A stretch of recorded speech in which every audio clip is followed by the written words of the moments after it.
Hi everybody, this is Bert here, and I'm going to be taking you through Dan Ariely's interesting book, Predictably Irrational, The Hidden Forces That Shape Our Decisions. In this session, I'm going to give you a critique of the book. I'm going to give you some takeout, some application, and whether you should buy the book or not. So about Dan Ariely. Dan is a professor at the Duke University and also works out of the Center of Advanced Hindsight.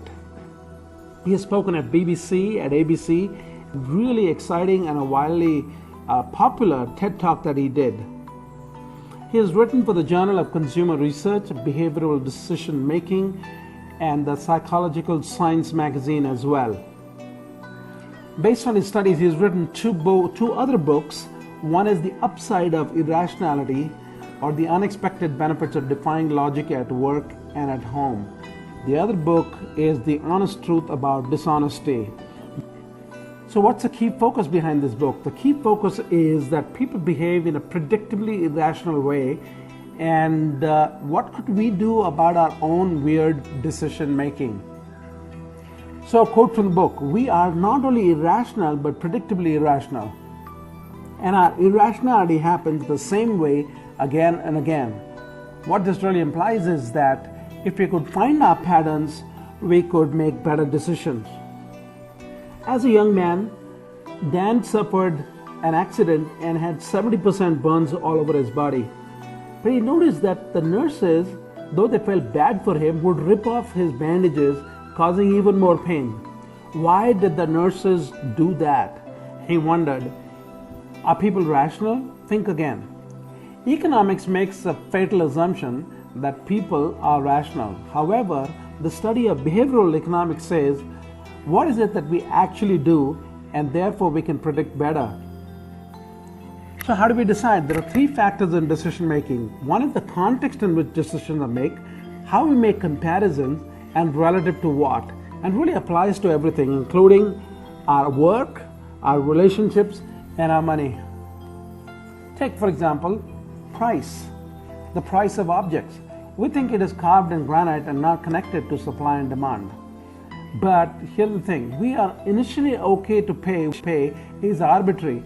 Once we set it in our mind, it becomes anchored, and that's the price it's going to be. Therefore, no decision really is minor. If you have anchored yourself to a much higher price, you'll end up paying much more. Take, for example, buying a car. If you were buying a $30,000 car, you are okay with it because you just compared it with another car that cost a lot more. Take the example of a $300 sofa at home, and you say, oh my, that's a lot of money, and we don't buy it. Because in the earlier case, you were comparing $30,000 to $40,000. We didn't have anything to compare it with. Take another example, buying ties. One tie costs 600 rupees and the other one costs 400 rupees. The difference is 200. In the second case, a suit costs 20,000 rupees in one store, and the same suit costs 19,800 in the second store. The difference is the same, but our reaction is totally different. In the second case, it's only 200 rupees. In the earlier case, it is, oh my goodness, it is 200 rupees. So what's the way out? Think broadly. What is it really that I'm talking about? Is it just 200 rupees? Focus on the value. Take this example of the cheapest car in the world, as they say, the Nano, and compare it to a Hummer. It's relativity that makes us miserable. When we compare ourselves to others, we start feeling miserable. Take, for example, you take up a job and you are happy with the salary. Only next week you compare your salary with your buddy in another company and you started feeling miserable. Comparison is the root of rejection. The word free gives us such a huge emotional high that we perceive what is on offer is immensely more valuable than it really is. And marketers well know that. You notice, for example, there's a long line of people outside a restaurant. Your assumption is that the food must be good. And the next step, get in the line. Companies know the power of freebies, and so they use it to get a dramatic increase in sales. But take, for example, Amazon.com. They started offering free shipping, and to qualify for free shipping, people bought more books than they needed to get the free shipping. Weird, but true. Dan makes the comment about social norms, that people work for the social good even without pay. But however, if the social norms are changed back to market norms, then it's hard to get back. Take, for example, if an NGO, it evokes social norms getting you to volunteer and then cuts back on the coffee citing market forces. This is really a bad idea.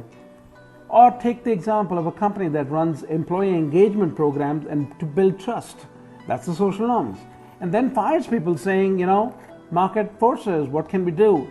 This will really backfire on the company.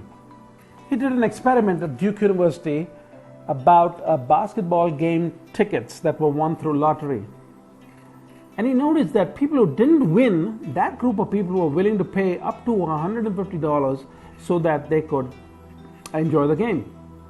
But however, those who won the ticket through the lottery were only willing to sell it for a whopping $2,400. And he noticed one thing: ownership confers value. And it's not only true for things like tickets, but also applies to ideas. So what's the guidance? Avoid ownership. Be detached. It's only in the perfect world of economics that supply and demand curves work out. But in the real world, it's quite different, and your behavior plays a big part. You have too many choices, you end up making suboptimal decisions. And therefore, the whole metaphor of burning boats is really a good idea. Eliminate choices secures victory. And stereotypes are so powerful, is what Dan says in our decision making. What about how we see ourselves and stereotypes that we have bought into? If you see yourself as an Indian, you know that you're good at math. You see yourself as a woman, you see yourself as not good in math. So if you consider your race, you do well. But you consider your gender, you did worse. What about expectations? Expectations really set us up. You say that this drink has vinegar in it, and the instant reaction is to wrinkle our nose. But don't say that, and people will say, my, it tastes great. So how can we make better decisions? First, recognize that many of our decisions are irrational. Don't get conned while buying products and services by free. And don't let ownership sway you to the true value of things. So, should you buy this book? I think it's a great book, and you should consider getting it for yourself. It helps you evaluate how you make your decision, because better decisions can save you lots of money.